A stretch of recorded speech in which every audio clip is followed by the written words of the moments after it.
Take one. Welcome, Phil Walter, to the 8th podcast in our series known as the Nightwatchman. Ooh, sounds scary. Yes. Now, the first question that was on my list to do is the fact that you haven't got a very big base at Mawson. It's not a very big base, really, is it? It is the largest Australian Antarctic base. But when we talked about the Russian one, that is probably about a third of the size of the Russian one, or even half, or even a quarter of the size. Could be, yeah, probably even less. Sorry, than that. Melodovnia? Yeah. Molodovnia. Desnia. That got it right. We digress. Yes, and we've only just started. I know. It's going to be a long podcast. Beware, people. Tell me about the population in terms of the winter, the summer population and the winter population, because I know there's a variation between the two. Yes, well, in the summertime is Australian summertime. Right, yep. You get a lot of what we call summer tourists. Yes. And these are the people that come down and do all the summer work. The good stuff. Looking at icebergs and go, wow. Yeah. In this case, this particular year and the year before, it was geology and geophysics. Oh, so they actually specified the type of tasks for that. That's right. In years past, it was national mapping, doing mapping work. Okay. Things like that. Yeah. So that would be probably something like about 80 people coming and going through the base. Oh, okay. Including the core staff would be whatever it was, and then 80 or so coming into the base. Yes. Okay, so you have to have a bit extra accommodation to deal with that, and obviously more food and... Yes, well, Mawson, instead of manning a base, it was actually became, over that period of several months, the centre of the operations. Right. Of the summer. Because it was really busy, wasn't it? I mean, you got Very people busy. Flying in and flying out, aircraft ships coming and in, going, fuel being dumped all over the place. Yeah. Now, eventually, the summer people will go, and there's, in our year, 29 people were left. So they're like the hardcore Winter. geophysicists and weather people and dog handlers and cooks and radio operators, a doctor and diesel mechanics. Yes. What about washing machine mechanics? We had one of them. You get to that. So that's your core team. So basically, March, February, the rest of the team, the big group starts to go home.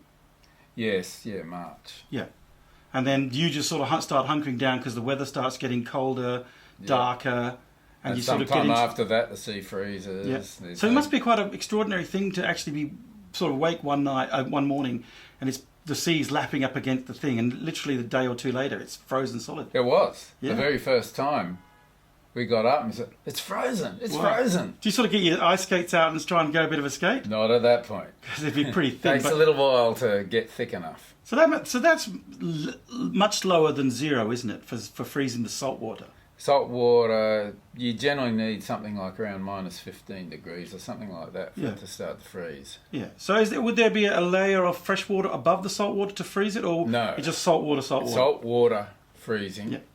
And as I discovered, when it got thick enough to skate on, you didn't slide over it with the skates because it was salty, sludgy sort of stuff. So it's very undulating.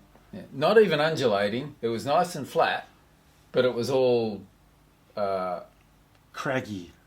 It was just salty sludge on the surface of the ice, and the skates just didn't slide over it. Okay. Now, that's not to say it was like that the whole year. That's just how it started off. Okay. We digress again. Okay, so the main team has left. The main body, 80-odd summer people have left. You guys, the core people, 29 of the core people are settling in for the winter thing. Now, how many months are we talking about for that period? Well, that goes from March through to late December. Okay, so it's a good nearly 9 months. That's right. So it must be quite a daunting thing to think about. You know, you're not going to be able to see anybody else for 9 months. Communications is very basic in terms of communicating back to Australia. You're doing your work, etc., but that's a bit of a slog. It was, but it depends. Different people react in different ways. I happen to be that sort of person that loved it.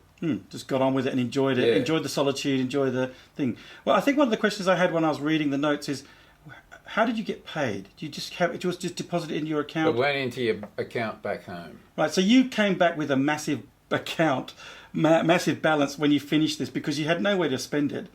That's right. You know, everything you earned was in your account. Yeah. So that's like a big bonus to say, hey, you've just earned $10,000 for the year. Yeah. You'd have no worries, no rent, no nothing, no food, no. I think it was 10 or 11, maybe even 12. I can't remember. Something like very, that. very Yeah. enticing. Okay, so we've got 29 people in the base. What sort of duties, extra duties, did you have to do? Well, there was things like water supplies. So water supplies, you're talking about having to maintain the water supply, so it kept... Yes. In the winter, water was not easy to come by. You had to melt. And yet you're surrounded ice. by water. You know, That's right. there's ice, there's frozen stuff all over the place. And yet you had to melt the ice behind the base. And how did you do that? Did you electrically? Or Yes, we had special homemade elements. it's like the thing they put in the old teacup, the teapot, the kettle. A little bit those, bigger, but yeah. So you stick that in there, and it just bubbles the water away free. And melts big ice caverns behind and then the you base. do you gravity feed it or siphon it off, or you just gravity feed. You had a pump to get it going. Yep. And then you relied on the gravity once it was going to suck to get it down to the water tanks at the main part of the base. And what's the quality of that water? I mean, obviously it's pure, pristine, but you know, sort of water that was thousands of years old. Yeah. And pristine. Yeah. Okay, so we've moved on. So that's the sort of winter. There's a group of guys who are doing stuff. Yeah, so one is the water one. Yep. Yeah. What else? There was the slushy duties. The cook's assistant for a week. Oh, okay. So it's for a week. You're on for a week, and then on the 7th day, you rested. You didn't rest. You were the cook. Oh, okay. The cook had the 7th day off. I suppose it's all got to rotate round through. Everybody's doing something extra to keep the base running on top of their own jobs. Yes, exactly right. All right. So there's the slushy man, there's the water man, there's the dog man, I suppose, taking the dogs for a walk, every day, no? Well, look after the dogs, Because would they have to exercise them during the winter time? To tell you the truth, because I never had to do it until I actually used them. Yeah, well, you seem to use them a lot through all these episodes we've had, but you never seem to take them for a walk or, give them a brush or do their nails. No, none of that. I must admit, very late. Check their... Yes. And what's the other one? There was one other. Oh, yes. Yes. Tension moment. Nightwatch. Nightwatch. Sounds a bit like some sort of movie, a detective thing with a Nightwatchman. But I suppose in some respects, looking at the notes, that was an important job. It was an important job. It was a safety thing. Yeah. Because particularly at night, if fire broke out, you could be in serious trouble. But a fire in Antarctica, it doesn't. What's it got to burn? I mean, obviously there's fuel around. There was fuel. But it's diesel we fuel. had wooden buildings that were heated by kerosene. Okay, if you kerosene. had those heaters with a slight leak over decades, you can imagine. There'd be saturated wood with it, wouldn't it? Yeah, I suspect my own office was probably highly inflammable. Yeah, a spark could have set it off. And there would be other buildings like that as well. But it's freezing cold. How can something burn? There's H2O everywhere, but it's as dry as continent on Earth. There's water everywhere. It's cold, but a tinderbox of dried wood and old kerosene. Yep. So it was a real issue. It was a real issue. Every night, someone was a night watchman. Yep. And they had to inspect all the buildings, especially around the general part of the base. Probably did about 2 or 3, maybe 4 times a night, something like that. So how long would it take to do a round? I mean, probably about half an hour, 40 minutes. And you just go and check, just smell, look for any smoke. Yeah, that's right. Go open all the doors, look in, have a sniff, and things like that. And everybody would have to do that over a month. That's right. Well, roughly a month. There was 29 of us, so it's every 29 days your time came around. So you would have to do a whole night's work on top of your normal day job? In my case, yes. So wouldn't that sort of knock you out for a couple of days just to try and get back into a rhythm? It did take a little while to get back into a rhythm. Yeah. Because most of the other people they were part of teams. Mm. So there are others who could have a sleep in. Slack. Exactly. But in my case, my team had one in it. Yeah, team of one. Well, as you said, when you went to Molodesnia, he had a whole team of 7 or 8 of them, or 11. Not at Mawson. Yeah.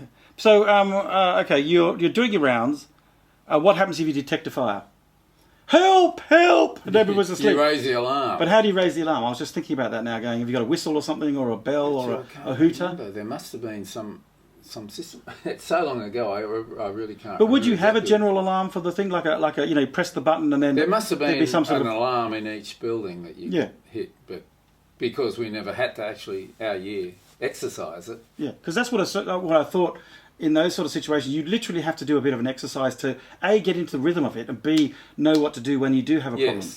Yeah, my memory, I can't remember the details of that routine, but yes. Yeah. No, but yes, we did have a system, and if there was a fire, it was all hands on deck because it was serious. Did you have firefighting appliances? Oh, yes. You'd have pumps. That's the thing. I was sitting there going, where would you get the water from? I mean, you've got short supply of water because, obviously from the tanks, you've got the rain tanks. Yeah, which is the drinking water. Yeah, you just have to use, or you'd have to use the salt water sticker pump in the water. Yeah, you'd have to crack the ice. Yeah. No, what we did, before the ice froze, there was a pipe put in there with heaters in it. Yeah, into the salt water. Well, it was in the pipe itself with a view of keeping the water within that pipe liquid. Yeah. So that if you did need an infinite supply of water for a big fire, you would go to that pipe there, and the hose would go down through that into the water, into the ocean. Yeah. Yes. Luckily, you didn't have to actually use it. That's right. Yeah. But you had to know how. Because once it would spread from one to another, it could do. You could be in a serious predicament because you could burn your accommodation down and you'd be really stuffed. Yeah. When you think about it, it's like the modern day adventure to take people to Mars. In respect, you're in a bubble. That's right. For 9 months or something before you can get relief, and similar problems to what you'd have with a Mars base. I suppose the other thing is, if you had a major incident like that, would you be calling other bases nearby saying, "Hey"? There is no bases nearby. Well, you've got the Russian one across the way there. That was quite a good many 100 kilometres away. But they would have been able to set up some sort of resupply effort to get you help. They might have been able to help us out if the aircraft could get in.